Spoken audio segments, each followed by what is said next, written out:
On se retrouve aujourd'hui pour une nouvelle vidéo consacrée sur le périnée. Pourquoi je vous parle du périnée? Parce que je me suis posé la question et je me suis rendu compte que cette question, elle devait certainement concerner d'autres femmes, à savoir, faut-il renforcer son périnée et en quoi est-il important de le renforcer dans le cadre de sa pratique de la course à pied? Alors, généralement, le périnée, on va nous en parler beaucoup pendant la grossesse, dans le cadre d'un postpartum, mais on pourrait croire à tort que le périnée, on va en parler qu'à cette période-là de notre vie de femme. Et c'est un leurre, c'est une erreur. Et ici, je vais vous partager mon expérience de femme, mais également vous partager mon regard d'entraîneur sur la question du périnée et pourquoi est-il important de le renforcer en course à pied.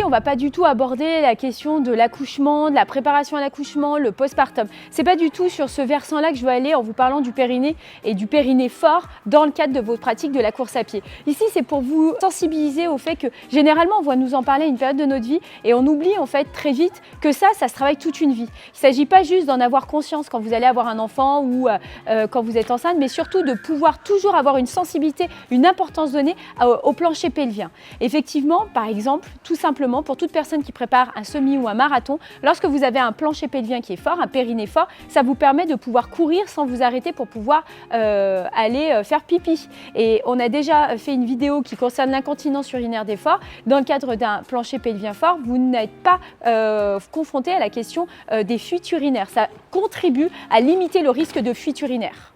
Avoir un périnée fort en course à pied, ça va également contribuer à avoir une stabilité pelvienne, c'est-à-dire une stabilité au niveau de votre bassin. Et là, le fait de venir gagner en stabilité pelvienne, c'est ce qui va participer au fait d'avoir une meilleure transmission de votre force entre le haut et le bas de votre corps. Et donc forcément, ça va impacter vos performances en course à pied. Mais généralement, ce pourquoi je vous parle du périnée et de ce pourquoi il est important de venir le renforcer dans le cadre de votre pratique de la course à pied, c'est que généralement, on va l'oublier. On va croire en fait que lorsque vous allez venir développer vos entraînements, continuer à progresser, on va se dire mais non, c'est bon, le périnée, je l'ai travaillé dans le cadre d'un postpartum. Sauf qu'il est important de venir le renforcer tout au long de votre vie de coureuse.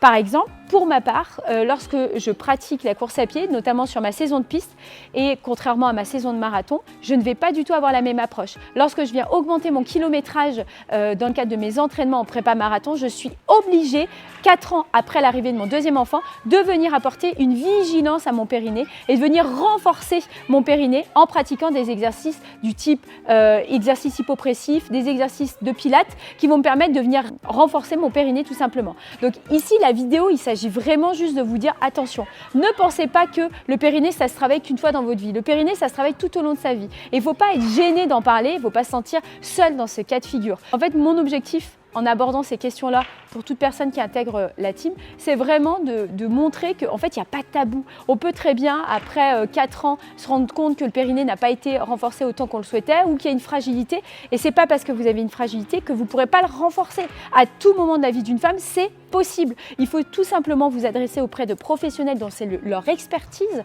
pour pouvoir vous accompagner et vous permettre d'être plus léger dans votre approche de la compétition, du dépassement de soi et de la performance en course à pied. On se retrouvera très rapidement pour une prochaine vidéo concernant votre progression sportive. Il est l'heure pour moi de retourner sur piste.